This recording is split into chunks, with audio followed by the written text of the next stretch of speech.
Hello students, Namaste. You are most welcome to 11th class chemistry English medium. Students, our chapter second structure of atom is going on. Today in this chapter we are going to study about discovery of neutron. Students, previous video में मैंने आपको बताया था कि atom जो होता है वो इंडिविजुअल नहीं है. एटम के अंदर मैनी सब एटॉमिक पार्टिकल्स प्रेजेंट होते हैं और सब एटॉमिक पार्टिकल्स जो प्रेजेंट होते हैं उन सब एटॉमिक पार्टिकल्स के नेम होते हैं इलेक्ट्रॉन, प्रोटॉन, न्यूट्रॉन, न्यूक्लियस. ये सारी चीज़ें यहाँ पर प्रेजेंट होती हैं. तो अब हम यहाँ पर चेक करने जा रहे हैं कि इलेक्ट्रॉन्स, न्यूट्रॉन्स और प्रोटॉन्स जो होते हैं इनको किस प्रकार से डिस्कवर किया गया था. तो आज के इस वीडियो में हम डिस्कवरी ऑफ इलेक्ट्रॉन को स्टडी करते हैं. स्टूडेंट्स, इलेक्ट्रॉन की डिस्कवरी किस प्रकार से हुई. तो देखो,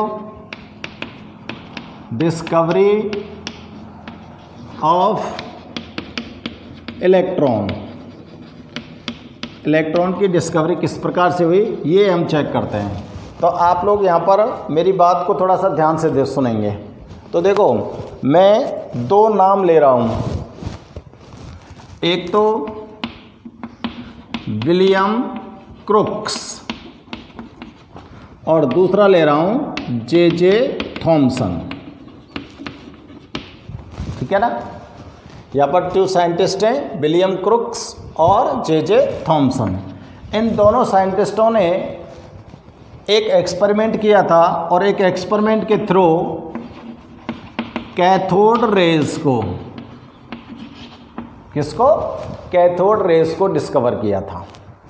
सुन लो एक बार मेरी बात को, उसके बाद मैं बताऊंगा किस प्रकार से डिस्कवर किया था. विलियम क्रुक्स और जे थॉमसन ने कैथोड रेज को क्या किया था, डिस्कवर किया था. ठीक है ना. कैथोड रेज, कैथोड मीन्स आपको पता है कोई भी सेल जब होता है तो उसके अंदर आप 2 इलेक्ट्रोड्स को प्लेस्ड करते हो और वहाँ पर जो 2 इलेक्ट्रोड्स आपने यूज़ किए हैं उनमें one cathode and other is anode. तो स्टूडेंट्स, यहाँ पर हमको ये थोड़ा सा दिमाग लगाना पड़ेगा कि रेज हैं, कुछ रेज हैं. वो रेज कहाँ से निकल रही हैं, कैथोड से. कहाँ से निकल रही हैं, कैथोड से. तो कैथोड से निकल रही हैं इसलिए इनको क्या बोलते हैं हम, कैथोड रेज बोलते हैं. कैथोड रेज की डिस्कवरी के बाद जे थॉमसन ने ये बताया कि कैथोड जो होता है स्टूडेंट्स, इसके ऊपर कौन सा चार्ज होता है, नेगेटिव चार्ज होता है कि नहीं होता है. कैथोड रेज की डिस्कवरी के बाद जे थॉमसन ने बताया कि जो ये कैथोड रेज होती हैं, इन कैथोड रेज के अंदर नेगेटिव पार्टिकल्स प्रेजेंट होते हैं. क्या प्रेजेंट होते हैं, पार्टिकल्स प्रेजेंट होते हैं जिन पर चार्ज होता है नेगेटिव चार्ज. और इन नेगेटिव चार्ज पार्टिकल्स को क्या नाम दिया थॉमसन ने, इलेक्ट्रॉन नाम दिया. नेगेटिव चार्ज पार्टिकल्स को क्या नेम दिया गया, इलेक्ट्रॉन नेम दिया गया. और इलेक्ट्रॉन को इस तरह से डिनोट करते हैं, ई नेगेटिव से. ठीक है ना. तो इस तरह से जे थॉमसन ने इलेक्ट्रॉन को डिस्कवर किया था. इलेक्ट्रॉन को डिस्कवर करने के लिए इन्होंने पहले कैथोड रेज डिस्कवर किए. तो कैथोड रेज के लिए स्टूडेंट्स इन्होंने क्या बनाई, एक डिस्चार्ज ट्यूब ली, एक ग्लास की डिस्चार्ज ट्यूब. देखो किस तरह से होती है, मैं बना रहा हूँ आपके सामने. ये ग्लास की एक डिस्चार्ज ट्यूब है. ठीक है ना. और इसमें मेटल प्लेट से बने 2 इलेक्ट्रोड्स को अरेंज किया जाता है और इन इलेक्ट्रोड्स को स्टूडेंट्स कनेक्ट किया जाता है एक हाई वोल्टेज बैटरी से. कहाँ से कनेक्ट किया गया, हाई वोल्टेज बैटरी से. क्लियर है ना. अब देखो यहाँ पर ये नेगेटिव चार्ज यानी कि ये क्या है, कैथोड है, और ये क्या है इसका, एनोड है. इस पर पॉजिटिव चार्ज होगा. ठीक है ना. और यहाँ पर एक टैप भी लगा होता है इस तरह का, और ये होता है स्टूडेंट्स वैक्यूम पंप. क्या होता है ये, वैक्यूम पंप. क्लियर है ना। तो ये जो बैटरी होती है बहुत हाई वोल्टेज की है, हाई वोल्टेज, और हाई वोल्टेज आप मान सकते हो अप्रॉक्सीमेटली 10,000 वोल्ट। इतनी हैवी बैटरी को इसने यूज़ किया था। अब इसमें क्या होता है कि ये जो इलेक्ट्रॉनिक, ये जो डिस्चार्ज ट्यूब है, इसको क्या बोलोगे आप, ग्लास डिस्चार्ज ट्यूब, ठीक है ना। अब इस ग्लास डिस्चार्ज ट्यूब का जो इनर एटमॉस्फेयर है उसको बिल्कुल ले लेते हैं लो प्रेशर पर। इसके अंदर क्या होता है, प्रेशर कैसा होता है, लो प्रेशर। और प्रेशर को लो कैसे किया भाई, वैक्यूम पंप लगा हुआ है। इस वैक्यूम पंप की हेल्प से हम इसके अंदर से जितनी भी एयर प्रेजेंट है उस सारे एयर को क्या कर देते हैं, आउट कर देते हैं। वैक्यूम पंप इसके अंदर से एयर को क्या कर लेता है, आउट कर देता है। तो इसके अंदर जो प्रेशर होगा वो कैसा हो जाएगा, बिल्कुल लेस हो जाएगा ना, बहुत कम प्रेशर रह जाएगा, ठीक है ना। तो लो प्रेशर और हाई वोल्टेज कंडीशन क्या है, लो प्रेशर है ट्यूब के अंदर और हाई वोल्टेज है। हाई लो प्रेशर पर डिस्चार्ज ट्यूब के अंदर हाई वोल्टेज करंट को जब फ्लो किया गया तो स्टूडेंट्स इन्होंने ऑब्जर्व किया कि कैथोड प्लेट जो है मेटल की, वहाँ से कुछ पार्टिकल्स, कुछ रेज निकल के आती हैं और वो रेज इस तरह से मूव करती हैं। समझ आ रही है मेरी बात, इस तरह से मूव करती हैं। ये रेज क्या होती है, ये पार्टिकल्स होते हैं स्टूडेंट्स, इस तरह से मूव करते हुए उन्होंने ऑब्जर्व किया। अब देखो स्टूडेंट्स, ये जो रेज हैं ये कहाँ से प्रपोज हुई, कहाँ पर प्रोड्यूस हुई, ये कैथोड से प्रोड्यूस हुई ना, इसीलिए इनको क्या बोला गया, कैथोड रेज। भाई कैथोड से निकली हैं इसलिए इनको क्या बोल दिया गया, कैथोड रेज बोल दिया गया, ठीक है ना। तो इन ये जो कैथोड रेज होती हैं, इन कैथोड रेज पर चार्ज कैसा होता है, नेगेटिव चार्ज होता है, क्योंकि ये जो कैथोड रेज होती हैं नेगेटिव चार्ज पार्टिकल से फॉर्म होती हैं। और नेगेटिव चार्ज पार्टिकल्स, जो नेगेटिव चार्ज पार्टिकल जिससे कैथोड रेज फॉर्म हुई हैं वो पार्टिकल जे थॉमसन के द्वारा बताया गया क्या होता है, इलेक्ट्रॉन होता है। तो इस तरह से स्टूडेंट्स इलेक्ट्रॉन को डिस्कवर किया गया था, ठीक है ना। तो इसको मैं नोट कर देता हूं एक बार। देखो इन 1880 दो साइंटिस्ट लिए थे मैंने, कौन कौन से, by William crooks and J Thomson.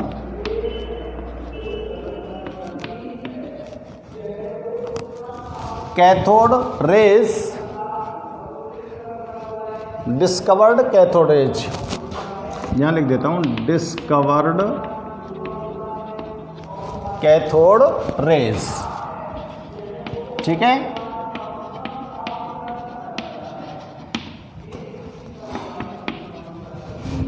इसके बाद देखो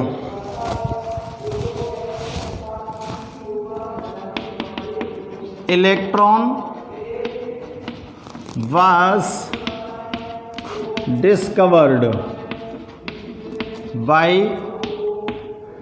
J.J. Thomson in 1897, ठीक है भाई। 1880 में तो इन्होंने कैथोड रेज को डिस्कवर किया और इसके कुछ समय बाद थॉमसन ने कैथोड रेज से किसको डिस्कवर कर दिया, इलेक्ट्रॉन को, ठीक है ना। अब देखो इन्होंने जब इलेक्ट्रॉन को डिस्कवर किया तो उसके लिए क्या एक्सपेरिमेंट किया, तो मैं आपको बिल्कुल एक्सपेरिमेंट को भी नोट कर रहा हूँ, ठीक है ना।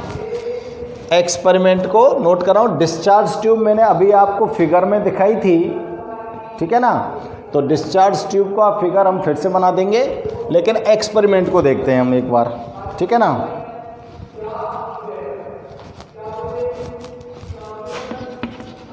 Thomson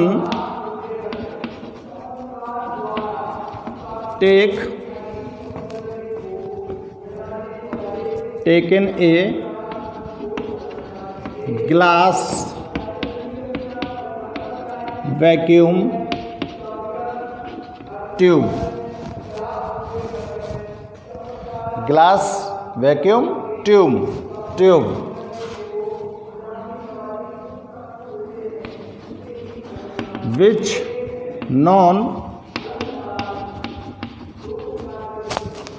which is called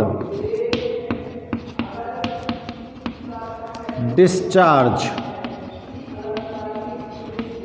tube, जिसको क्या बोल सकते हैं हम? Discharge tube. It contain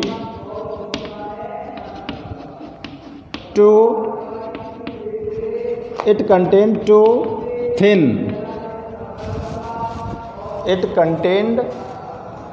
containing two thin pieces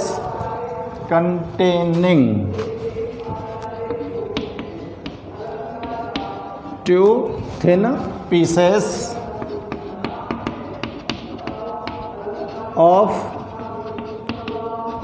metal, two thin pieces of metal called electrode, sealed in it.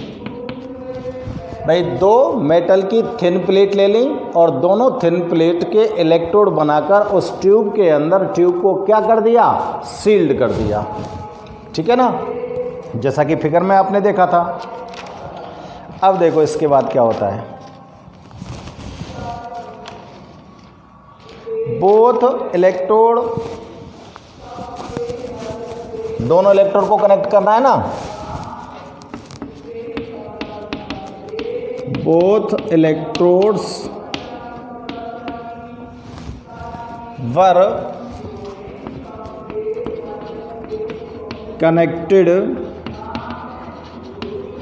with high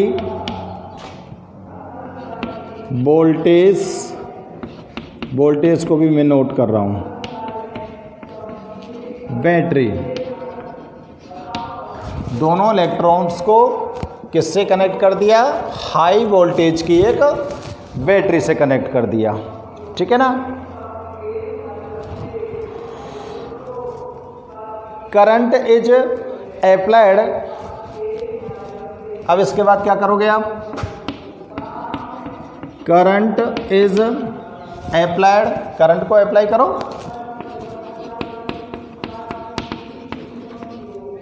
across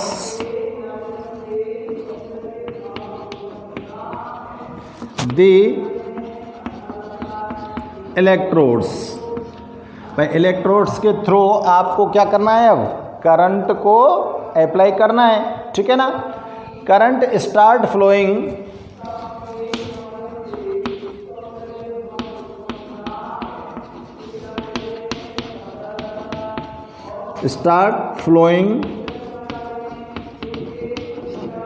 a stream. Current start flowing a stream. Flowing through a stream लिखो. Stream के रूप में जाता है. Through a stream. ठीक है. Of particles,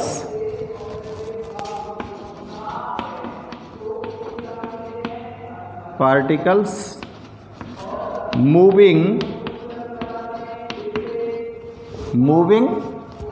in the tube,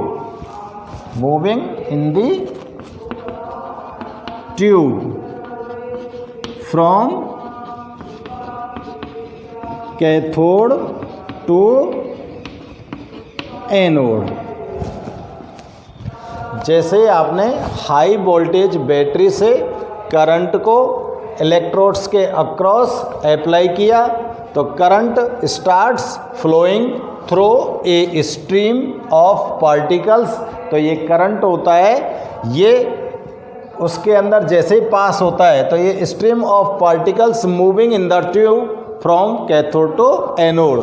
तो cathode से पार्टिकल्स की एक स्ट्रीम यानी कि एक तूफान की तरह, और पार्टिकल्स कैथोड से निकलकर किसकी तरफ जाते हैं? एनोड की तरफ। तो इतनी स्पीड से जाते हैं वो कैथोड से एनोड की तरफ। तो स्टूडेंट्स उनकी जो पार्टिकल्स है वो हमको एक रेज की भांति दिखाई देते हैं, ऐसे लगता है जैसे एक किरण जा रही हो, ठीक है ना। जैसे लाइट रेज होती हैं, लाइट रेज में क्या होते हैं? फोटॉन्स होते हैं, वो भी तो पार्टिकल ही हैं, लेकिन आपको फोटॉन्स दिखाई देते हैं क्या? नहीं दिखते, ठीक है ना। कैथोड से एनोड की तरफ जाएंगी। These were called cathode rays. इन्हीं को क्या बोला गया? कैथोड रेस बोला गया, ठीक है ना। इनको क्या बोल दिया गया? Cathode rays. अब देखो बच्चों, चेक करते हैं कि इन कैथोड रेस पर क्या चार्ज होता है? नेगेटिव चार्ज होता है ना। और नेगेटिव चार्ज होने के कारण इन चार्ज पार्टिकल्स को थॉमसन ने क्या नेम दिया? इलेक्ट्रॉन बताया। तो हो गई डिस्कवरी इलेक्ट्रॉन की, ठीक है ना। एक बार आप इसको नोट करो, मैं ऊपर फिर दोबारा थोड़ा सा और नोट करता हूँ। अब देखो, दीज कैथोड रेज, ये जो कैथोड रेज थी ये किसकी बनी थी? किसकी बनी थी? नेगेटिव चार्ज पार्टिकल की। तो मैं यहाँ से किसने बोला था? ये थॉमसन ने बोला था। तो यहाँ पर मेरे को लिखना पड़ेगा according to Thomson this cathode rays was, these cathode rays was लिखें क्या वर लिखें? Were formed by negative charge particles.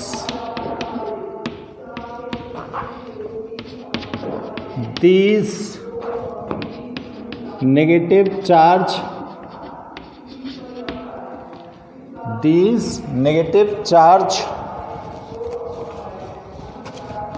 particles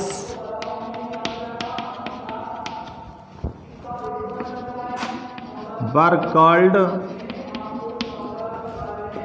electron. In negative charge particles को क्या बोला गया था? इलेक्ट्रॉन बोला गया था, ठीक है ना। तो ये इलेक्ट्रॉन की डिस्कवरी हो गई। अब देखो मैं डिस्चार्ज ट्यूब बनाता हूँ आपको, जो फिगर बनाना है उसके लिए। इसके फिगर के लिए आप डिस्चार्ज ट्यूब को बनाना है।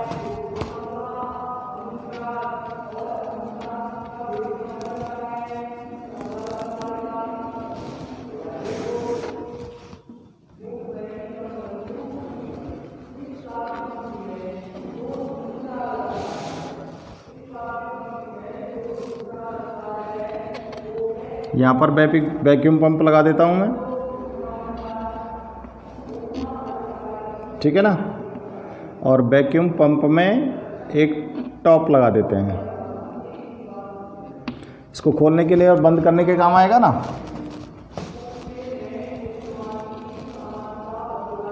ये सील्ड होगी ट्यूब, और आप दोनों साइड को क्या लगा दोगे? दोनों साइड को लगा दो आप थिन मेटल प्लेट से बने इलेक्ट्रोड्स।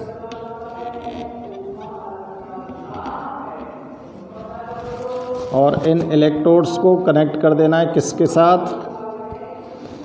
High voltage battery.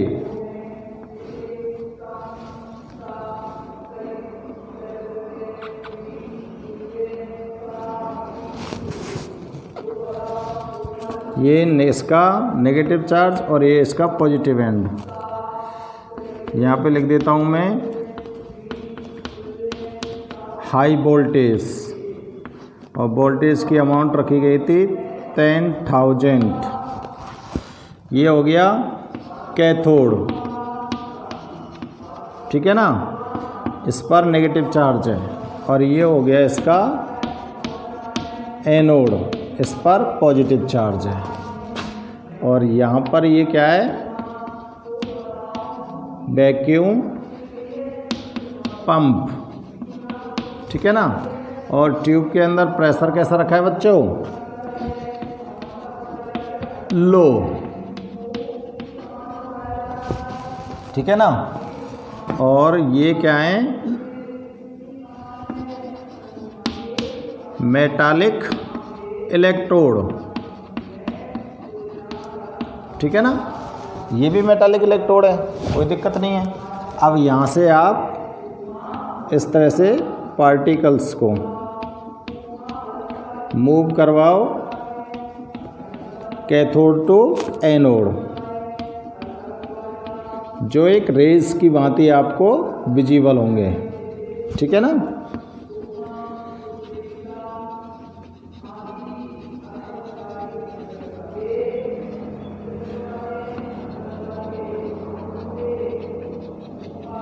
इस तरह से। और ये मैं देखो एरो साइन लगा देता हूँ, जिससे आपको पता लग जाएगा किस तरफ से किस तरफ जा रही हैं। इनको क्या बोलोगे आप, कैथोड रेज। तो ये एपरेटस था उसके एक्सपेरिमेंट का भाई, ठीक है ना। और इस एपरेटस की हेल्प से थॉमसन ने इलेक्ट्रॉन को डिस्कवर किया। और इसको क्या बोलेंगे बेटा हम, डिस्चार्ज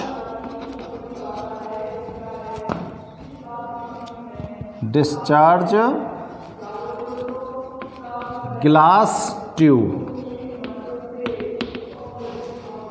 ठीक है ना। ये क्या है, डिस्चार्ज ग्लास ट्यूब।